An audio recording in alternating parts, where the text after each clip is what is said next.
Hello friend, দেখো আজকে নতুন একটা রেসিপি নিয়ে তোমাদের কাছে এলাম। তো আজকে বানাবো আলুর পরোটা। তার জন্য কি উপকরণ লাগবে সেগুলো আমি সব নিয়ে নিয়েছি। এখানে রেখেছি ময়দা মেখে রেখেছি, এদিকে আলু সিদ্ধ করে রেখেছি, এর মধ্যে পেঁয়াজ রসুন আর কাঁচা লঙ্কা কোচানো আছে, ওদিকে গোটা জিরে আর শুকনো লঙ্কা। তো এটাকে একটু শুকনো কড়াতে প্রথমে ভালো করে ভেজে নেব, লাল লাল করে দিয়ে এটাকে গুঁড়ো করব এই আলু ভাতে দিয়ে মাখবো বলে। তো দেখো লাল লাল করে ভেজে নিয়েছি শুকনো লঙ্কা আর জিরেটাকে। এরপরে কড়ার মধ্যে তেল দিলাম অল্প করে, দিয়ে পেঁয়াজগুলো একটু হালকা করে ভেজে নেব। তো এর মধ্যে পেঁয়াজ আর 4 কোয়া রসুন আর 2টো কাঁচা লঙ্কা কুচিয়ে রেখেছিলাম, সেটাকেই এখন একটু লাল লাল করে হালকা হালকা ভেজে নেব। আলুর পুরটাতে দিতে লাগবে। দেখো হালকা লালচে লালচে হয়ে গেছে আমার ভাজা। দেখো ভাজাটা রেডি হয়ে গেছে আমার। এবারে আমি জিরে আর শুকনো লঙ্কাটা গুঁড়ো করে নেব। তো এদিকে দেখো একটা বেলুন চাকির মধ্যে গোটা জিরে আর শুকনো লঙ্কাটা নিয়েছি, এটাকে এবারে ভালো করে গুঁড়ো করে নেব। দেখো ভালো করে আমি এটাকে গুঁড়ো করে নিয়েছি শুকনো লঙ্কা আর গোটা জিরেটা। এদিকে আলু সিদ্ধর মধ্যে এবারে ওইটা দিয়ে দেবো, ছড়িয়ে দেবো জিরে শুকনো লঙ্কাটা। দেখো ভাজা মশলাটা এর মধ্যে দিয়ে দিয়েছি। এর মধ্যে এবারে পেঁয়াজ যেটা ভেজে রেখেছিলাম এবার সেটাকে দিয়ে দেবো। তো একদম সেটাকে দিয়ে দিলাম, দিয়ে এবারে এর মধ্যে 1 চামচি নুন দিলাম। নুনটা তোমাদের স্বাদ মতন দিতে পারো, একবার চেখে দেখে নেবে, দিয়ে নুনটা দেবে। তারপরে এটাকে ভালো করে আমি মেখে নেব। আলু যেন গোটা না থাকে, আলুগুলোকে ভালো করে আস্তে আস্তে মিহি করে আলু ভাতেটাকে মাখতে হবে। কারণ আলু গোটা থাকলে তাহলে ময়দার ভেতরে পুরটা ভরলে তাহলে লেচিতে ফেটে যাবে। তো এটাকে ভালো করে আলু ভাতেটাকে মেখে নিতে হবে মিহি করে, যাতে আলু গোটা না থাকে।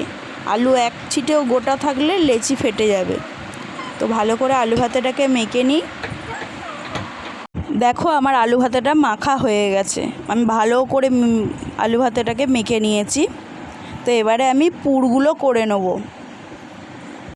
দেখো এদিকে আমি ময়দার লেচিগুলো কেটে নিয়েছি, আর এদিকে পুর ভরা আরম্ভ করে দিয়েছি। এদিকে আমি 1 চামচে করে পুর দিয়ে ময়দাটা আমি লেচি করে নিয়েছি।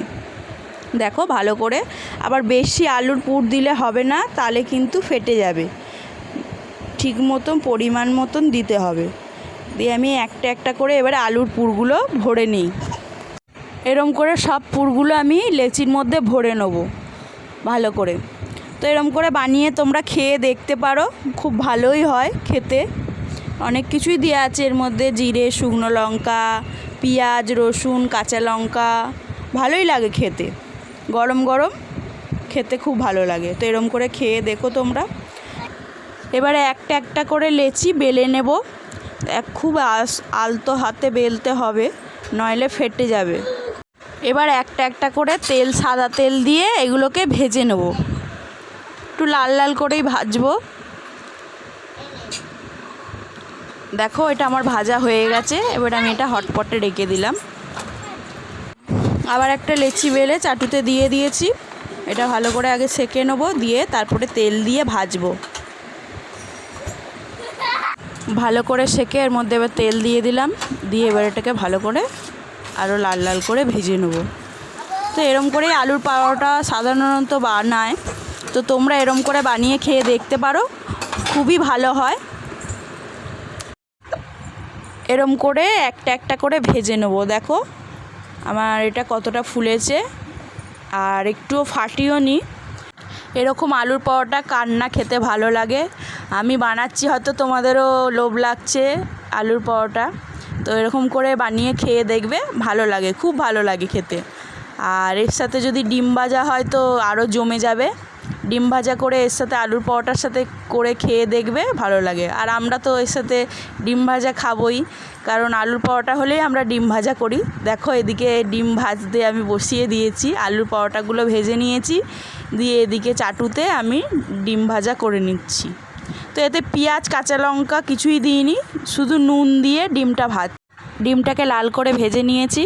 তো ডিম ভাজা আর তার সাথে আলুর পরোটা আজকের রাতের খাবারটা জমে যাবে। তো তোমরা এইরকমভাবে ট্রাই করে দেখতে পারো বাড়িতে, ভালোই লাগবে। তো আমি এদিকে ডিমগুলো ভেজে নিচ্ছি। তো আমার ভিডিওটা ভালো লাগলে একটা লাইক কমেন্ট করে দিও আর চ্যানেলটাকে সাবস্ক্রাইব করে দিও। আমি